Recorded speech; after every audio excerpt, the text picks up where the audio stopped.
yang terjadi lagi, saya ngomong tentang ketidakadilan.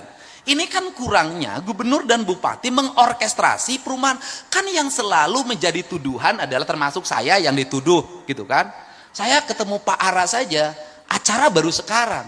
Itu pun saya mau datang tujuannya memberikan bantuan rumah rakyat miskin untuk warga yang dipelopori oleh Yayasan Buddha Suci.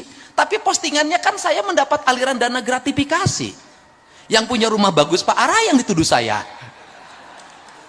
Lah, tapi kalau saya langsung jeblaknya saya jawab, justru saya ini adalah kalau saya bertemu dengan para konglomerat membangun perumahan di Jawa Barat, ingat, dalam setiap perumahan yang dibangun ada kekayaan yang diambil, ada peningkatan pendapatan para konglomerat yang diambil. Justru saya mau balik, harus membangun 1 atau 2 kampung yang rumahnya tertata, yang itu diperuntukkan untuk orang miskin. Ini kesalahan dulu apa sih? Kesalahan dulu para pejabatnya sibuk terima duit dari pembebasan, udahlah, dari izin segala macam, nggak mikirin ini orang digusur mau dikemanain.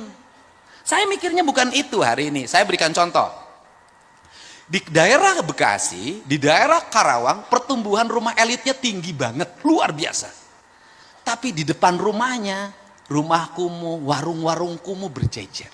Dan itu dibiarkan, sampah bertumpuk. Saya tadi pagi ketemu Bupati Karawang, saya turunin alat berat, saya bersihkan seluruh bangunan itu. Kemudian setelah itu apa yang kita lakukan? Bupati Karawang sepakat, siapkan dana 40 juta per rumah, kita bangun rumah-rumah mereka, nggak boleh lagi di sini. Maka anggaran bantuan perumahan di provinsi hari ini kan sudah 40 juta. Tetapi di balik itu juga kita harus bicara kearifan. Ini ITB ahlinya. Kearifan bagaimana? Bangun rumah jangan dipaksain. Di Sumedang, di samping kaki bukit dipasang perumahan. Di endak-endak ini rontok. Ini juga nggak boleh sembarangan. Kata orang Sunda, ciri sabumi, cara sadesa, jawada tutung biritna, sacarana sacana, lain tepak sejen igel, pasti Pak Kodari tenyaho. Apa itu artinya? Membangun itu harus sesuai dengan karakteristik lingkungan. Tanah, air, udara, mataharinya. Saya ngomong itu yang disebut papat kalima pancer. Sehingga kalau sudah dibangun itu harus pancer, dia kokoh. Nah, makanya dibagilah piranti, mana rumah untuk daerah pinggir pantai, mana daerah rumah pertengahan, mana rumah pegunungan. Maka di konsep provinsi hari ini kita lagi ngembangin rumah bambu. Di daerah-daerah yang seperti Sukabumi, Cianjur, Garut Selatan, Bandung Selatan, kemudian daerah Bandung Utara, itu nggak bisa lagi semua dipaksain tembok, semua harus disesuaikan dengan kontur lingkungannya. Untuk apa? Apalagi dengan ancaman Trans Lembang. Kan harus kita pikirkan bencana yang akan ditimbulkan dengan itu. Setelah itu maka yang paling berikutnya harus dirumuskan oleh kita adalah membangun brand tentang rumah. Bagaimana brand? Kita ini rumah itu tidak dibangun berdasarkan culture-nya. Bangunan-bangunan ini sini, ini beda, ini beda, ini beda, ini beda. Makanya kenapa? Apa sih yang unggul dari sebuah komplek developer perumahan itu? Yang unggulnya adalah bangunannya sama, jalannya aksesnya ada, fasilitas umumnya ada. Yang paling berat hari ini adalah di perumahan biasa. Kenapa? Lomba-lomba, tetapi di situ harus ada pembatasan, Pak. Pembatasannya bagaimana? Mereka yang mendapat akses terhadap kredit perumahan tipe 36 itu tidak boleh besok tiba-tiba dirubah perumahannya menjadi tipenya tipe mewah. Kenapa? Ketika dia ngambil perumahan subsidi di situ 36, besoknya dia bangun 3 lantai di situ, maka dia sudah mengambil hak orang lain. Artinya akhirnya besoknya timbullah kecemburuan sosial. Yang ini tetap tidak berubah karena memang rumahnya peruntukan kelas menengah ke bawah. Tiba-tiba tetangganya rumahnya gede banget dan hebat banget. Itu konflik, bertengkar itu.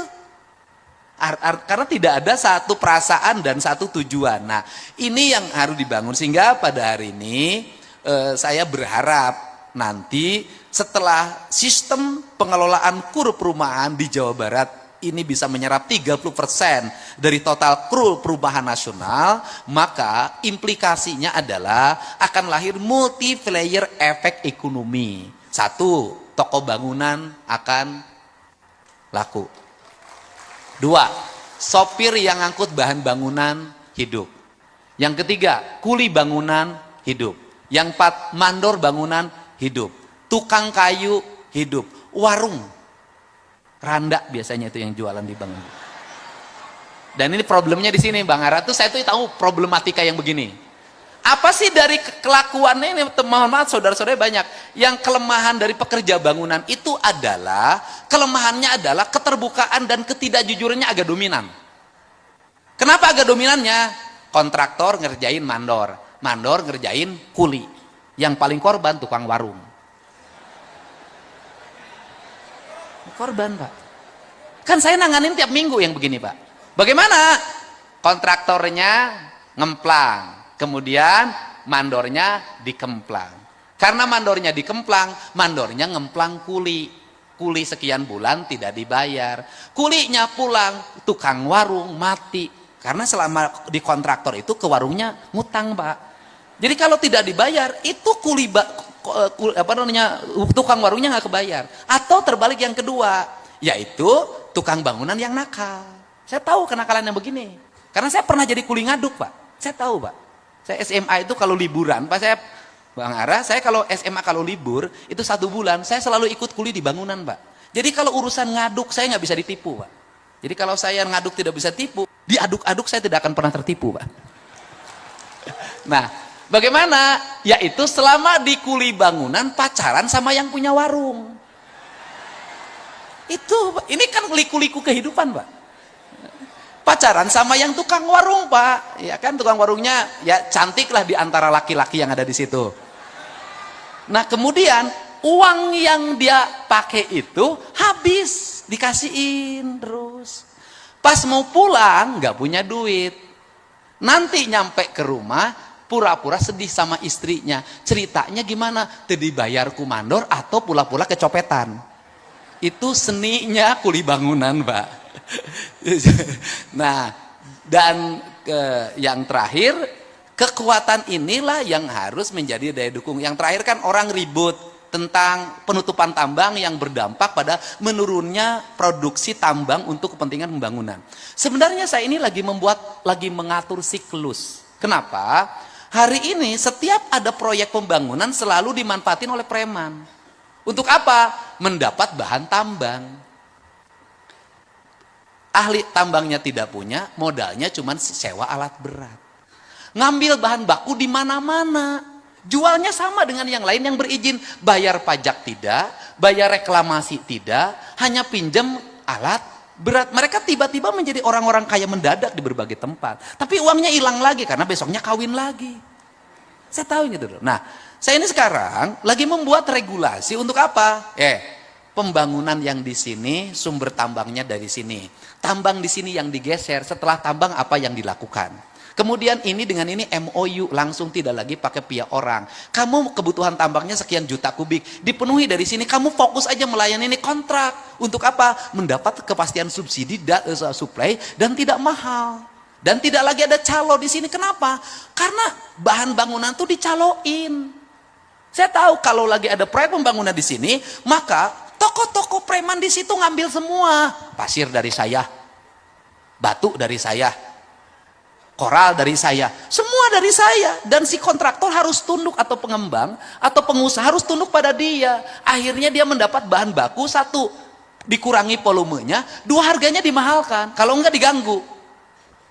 Maka saya udah pengalaman yang ini, maka oleh saya dibuat nanti, ini langsung nih, kirim ke sini, ini langsung kirim sini. Andai kata pun dia ingin menjadi supplier, maka bahan baku yang disuplainya sudah dari perusahaan tambang ini. Dia tidak bisa ngurangi volume, dan dia tidak bisa naikin harga, karena sudah ada kontrak harga. Wajarlah untuk bagaimana menghidupi kontraktor lokal, ya kamu dapat sekian nih, ini dari sini, Anda angkutan. Saya tuh bangun itu untuk apa? Saya ingin mendidik masyarakat Jawa Barat untuk tidak boleh untung dari enteng. Setiap orang yang berusaha harus kerja keras dan berkeringat, tidak boleh hanya menjadi jagoan kemudian jadi kaya. Saya nggak mau.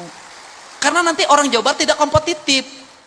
Nah kemudian yang terakhir, apalagi problem dari perumahan ini Bang Ara adalah mendapat kepastian developer yang berkualitas dan jujur. Karena seringkali jadi rakyat kecil tuh dikorbanin lagi. Bagaimana? Banyak developer yang bebasin tanahnya tidak lunas.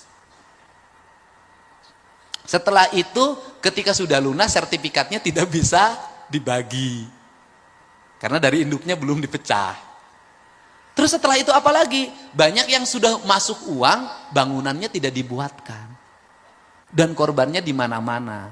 Nah, untuk itu sudah selayaknya Ray, ini Mas Joko, mengumumkan developer-developer yang memiliki standarisasi berdasarkan penilaian Ray.